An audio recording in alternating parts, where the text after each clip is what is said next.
Feel intensity on axis of disc, ये already अपन derive कर चुके हैं बेटा बिना सॉलिड एंगल के। यहाँ पर मैं सॉलिड एंगल से निकालना बता रहा हूँ। अगर डिस्क पर सरफेस चार्ज डेंसिटी सिग्मा है, डिस्क पर सरफेस चार्ज डेंसिटी सिग्मा है, ठीक है, तो डिस्क की एक्सेस पर फील्ड इंटेंसिटी दिखता ही नहीं,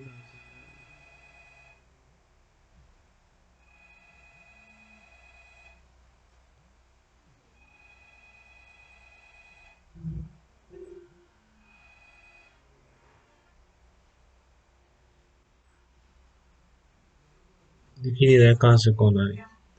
तो इसकी एक्सेस पर फील्ड इंटेंसिटी कितनी हो जाएगी,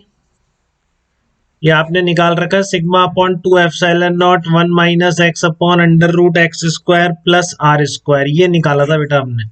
अब ये सॉलिड एंगल से कैसे निकालेंगे, देखिए एक बार ध्यान से मान लीजिए, इस तरह की डिस्क मान ली मैंने, ठीक है, और ये इसकी एक्सेस पर आपने कोई पी पॉइंट है मान लेते हैं इस जगह पर, ठीक है, और इस पी पॉइंट से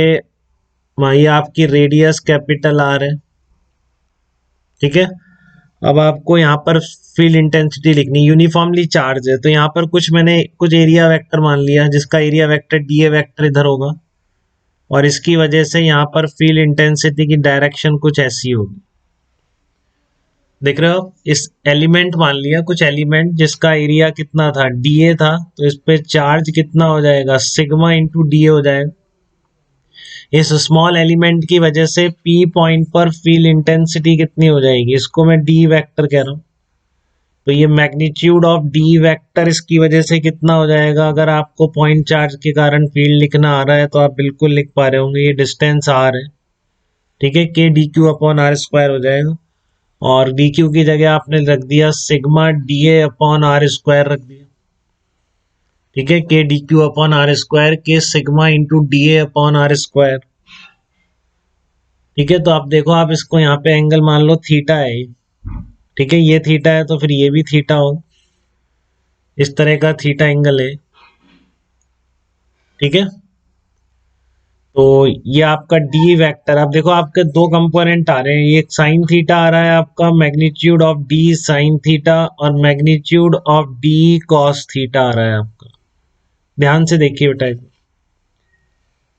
ठीक है, क्लियर है सबको, कोई दिक्कत तो नहीं है। इसके स्मॉल एलिमेंट के कारण मैग्नीट्यूड ऑफ डी लिखा, तो आप देख रहे हैं कि D sine theta will cancel out, क्योंकि बिल्कुल सिमेट्रिक एलिमेंट अपोजिट होगा,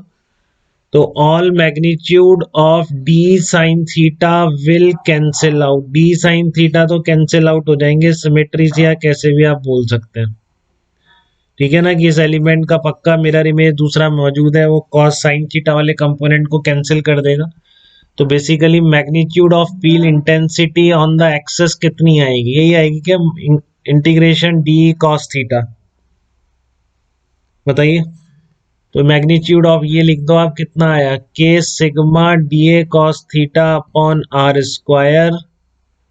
ये बन जाएगा क्या, देखिए एक बार ध्यान से बेटा, एक बार बिल्कुल, k into sigma into D a cos theta upon are square बन जाएगा, ठीक है। अब आपका इसमें से कांस्टेंट क्या आ जाएगा, के सिग्मा, ये पूरा कांस्टेंट है, सरफेस चार्ज डेंसिटी वो तो हर जगह हर डी ए के लिए सेम है, अंदर क्या रह गया, integration d a cos theta upon are square, ये पूरा कहाँ इंटीग्रेट होगा, पूरी की पूरी डिस्क पे इंटीग्रेट होगा। तो अगर आपने सॉलिड एंगल की डेफिनेशन पढ़ी है, थोड़ी भी आपने ध्यान दिया, जब मैं सॉलिड एंगल की डेफिनेशन बता रहा था तब मैंने बताया था d a cos theta upon are square, इसी का इंटीग्रेट करके तो आपने सॉलिड एंगल निकाला है इस पूरे डिस्क का। देखो आप इस एलिमेंट का डी ए वेक्टर, ये थीटा एंगल हो गया इसके साथ लाइन ज्वाइनिंग के साथ, अपन ने इधर ले लिया है, कैसे भी ले लो, उधर या इधर डी ए वेक्टर, उससे फर्क नहीं पड़ता, integration d a cos theta upon are square, ये पूरा क्या बन गया,